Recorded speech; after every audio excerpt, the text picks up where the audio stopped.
మా ఇంటి బంగారం ఇది నిజంగా మేలిం బంగారం. అసలు మీరు ఈ రివ్యూ చూడక్కర్లేదు, వెళ్ళి డైరెక్ట్ గా మీ ఫ్యామిలీతో కలిసి సినిమా చూసారండి. You will never be disappointed. నేను నమ్మను. నమ్మొద్దురా, అడుగు తిరు. నాకు తెలుసు మీరు అలా అంటారని. అలా ఉన్నాయి ఈ సంవత్సరం సినిమాలన్నీ, కానీ ఈ సినిమా మాత్రం ఎక్సెప్షన్. డెఫినెట్ గా బాగుంటుంది, చూడండి.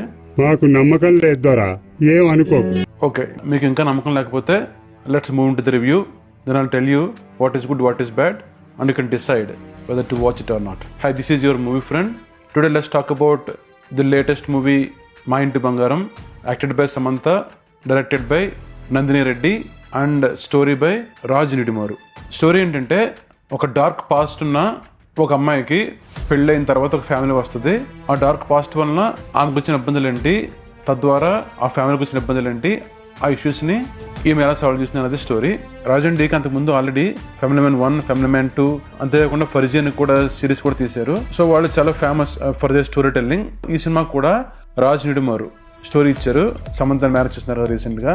రాజ్ నిడిమారు ఆయన స్టోరీ ఇచ్చారు. శామ్ నుంచి ఆల్మోస్ట్ 3 years తర్వాత ఈ మూవీ వచ్చింది. రాజ్ స్టోరీ ఇస్తారంటే నాకు ఇంట్రెస్ట్ వచ్చింది. స్టోరీ శామ్ కి చాలా పర్ఫెక్ట్ గా సెట్ అయింది. ఆమె ఏం చేయగలదో అన్ని సినిమా చేసింది. The good. First and foremost అని చెప్పుకోవాల్సిన శామ్స్ ఫైట్స్ గురించి. She really nailed it very well. అసలు ఫైట్ చాలా బాగా చేశారు. క్లైమాక్స్ ఫైట్ లో అసలు చాలా మంది ఎల్లేశారు థియేటర్లో. యూకేలో, ఇండియాలో కాదు, యూకేలో ఎల్లేశారు. ఈ never see those kind of things in UK in general.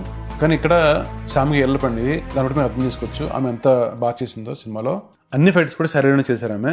కానీ శారీలో మాత్రం ఫైట్ చేయడం చాలా కష్టం. Excellent job. అసలు అలా ఎవరు అలా చేయలేరు అసలు. అంటే 1990 టైం చుడిదార్స్ వేసుకుని ఫైట్ చేయొచ్చు, కానీ శామ్ మాత్రం శారీస్లోనే చేశారు. It's real nice attempt and it really paid of. And action కూడా బాగుంది. ఆమె సీరియస్గా ఉంటుంది, బట్ సిచ్యువేషన్లో కామెడీ వస్తూ ఉంటుంది. అది ఆమె చాలా బాగా డెలివరీ చేసింది. స్టోరీ మాత్రం చాలా బాగుంది. అసలు అంతే పర్ఫెక్ట్గా నందిని రెడ్డి ఈ మూవీని డైరెక్ట్ చేశారు. సినిమా మ్యాక్సిమం అంతా శారీసే ఉంటాయి. ఇలా మనం తెలుగు సినిమా చూసి చాలా రోజులైంది. మీరు అనొచ్చు బోయపాటి గారి సినిమాల్లో కూడా చాలామంది శారీ చేసుకుంటారు కదా అనొచ్చు, కానీ అక్కడ బోయపాటి గారి సినిమాల్లో ఆడవాళ్ళని జస్ట్ ఒక అలంకరణ వస్తువుగా మాత్రం చూపిస్తారు. ఇక్కడ మాత్రం ప్రతి క్యారెక్టర్కి ఒక పర్పస్ ఉంటుంది, అట్లీస్ట్ ఒక డైలాగ్ అని ఉంటుంది. అంత బాగా స్టోరీ రాస్తున్నారు వాళ్ళు. And all the actors perform really well. So చాలా రోజుల తర్వాత నాకు ఒక మంచి తెలుగు సినిమా చూసిన అనుభూతి కలిగింది. ఫస్ట్ థింగ్ ఏంటంటే, మీకు అర్థమైపోతుంది అనమాట, టైటిల్ కార్డ్స్లోనే బాపు బొమ్మల్ని మోషన్ పిక్చర్స్లో వాడారు.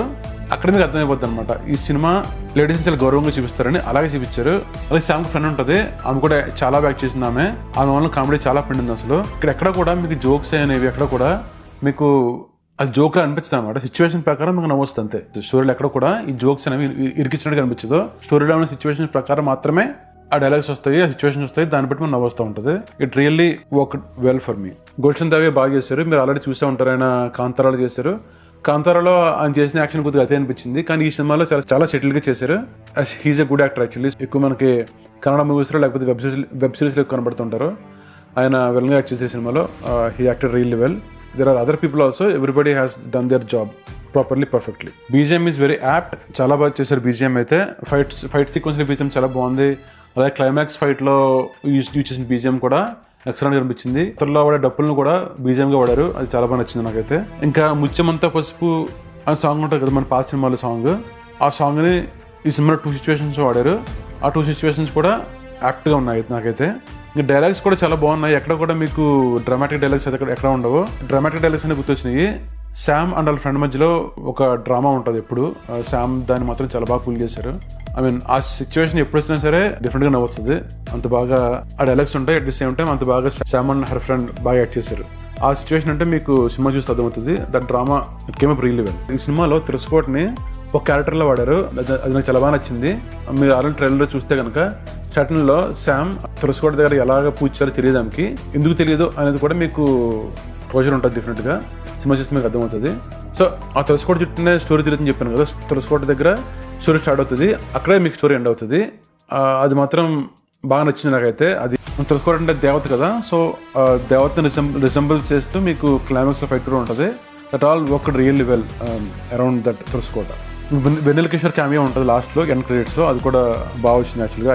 సినిమా అయిపోయింది అనుకుంటాం, కానీ ఎండ్ క్రెడిట్స్లో మళ్ళీ ఆయన వస్తారు, కొంచెం నవ్విస్తారు అందరినీ. అది బాగా వర్కౌట్ అయింది. లేడీస్ని జెంట్స్ సెక్షువల్గా హెరాస్మెంట్ చేస్తుంటారు కదా, అది కూడా టచ్ చేశారు పాయింట్ని కూడా. But not like message, but just showed the situations. Climax fight అయితే చాలా బాగుంది. అసలు ఎక్సలెంట్గా ఫిల్ చేసింది శామ్. గన్ తీసుకుంటుంది ఒక సిచ్యువేషన్లో వాళ్ళు మామూలుగా ఇస్తారు గన్ను. అది మాత్రం చాలా బాగా వచ్చింది సీన్ అది. అండ్ ఫైట్స్ గురించి చిన్న ఇష్యూ ఉంది, అది మీకు తర్వాత చెప్తాను. ఇంకా శ్రీముఖి క్యారెక్టర్ మంచి క్యారెక్టర్ చేసిందామే. బోలాశంకర్లో చేసిన బోక్ క్యారెక్టర్ కంటే ఈ క్యారెక్టర్ చాలా బాగుంది. ఆమె ఎటువంటి క్యారెక్టర్లు చేస్తే ఆమె డిఫరెంట్గా జనాలు గుర్తుపెట్టుకుంటారు. Hopefully she'll do more characters like this. The bad second half start అయిన తర్వాత సినిమా కొద్దిగా ల్యాగ్ అనిపిస్తుంది. మనకి స్టోరీ ముందుకెళ్ళినట్టు అనిపిస్తుంది అనమాట చాలా సేపటి వరకు. ఆల్మోస్ట్ మీకు ఒక 10-20 మినిట్స్ స్టోరీ అక్కడికి ముందుకెళ్తుంది అనమాట. అది కొంచెం ల్యాగ్ అనిపించింది. అది maybe that could have been solved by editing. అంటే మీకు ఇంటర్వెల్కి ముందే శామ్ది బ్యాక్ స్టోరీ చెప్పేస్తారు. ఆ బ్యాక్ స్టోరీని ఇంటర్వెల్ తర్వాత పెట్టుంటే అది కొద్దిగా బ్యాలెన్స్ అయ్యేదేమో. బట్ నెవర్‌థెలెస్ దట్స్ కొంచెం సేపు కొద్దిగా ఇబ్బంది అనిపించిన తర్వాత మీకు ప్రీ క్లైమాక్స్ అండ్ క్లైమాక్స్ చాలా బాగుంటాయి.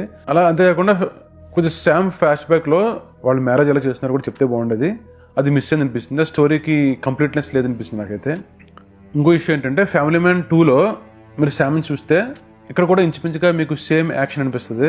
అంత డిఫరెంట్గా అయితే మీకు అనిపించదు కాబట్టి ఇక్కడ మీకు సిచ్యువేషన్లో కొన్ని చోట్ల మీకు కామెడీ అనిపిస్తుంది. కాబట్టి సిచ్యువేషన్లో కొన్ని చోట్ల ఆమె అలా యాక్ట్ చేసినా మీకు కామెడీ అనిపిస్తుంది.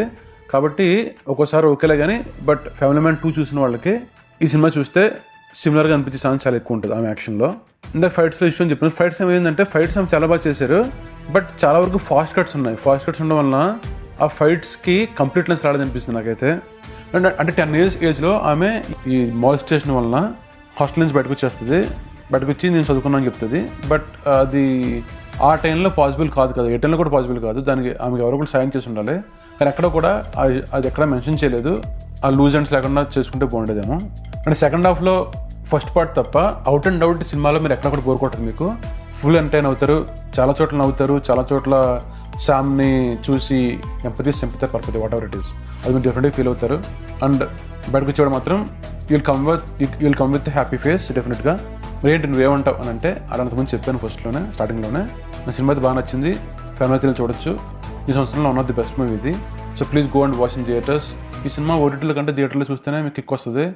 So it is definitely a watchable movie in theatres. Please go and watch. Cinema చూడండి, మీకు ఎలా అనిపించిందో కింద రాయండి. నా పాయింట్స్ ఏమన్నా తప్పు అనిపించినా రైట్ అనిపించినా కింద రాస్తే నాకు కూడా తెలుస్తుంది. So that I can improve next time. Thank you very much for watching. It's your movie friend signing off. Thank you. Bye bye.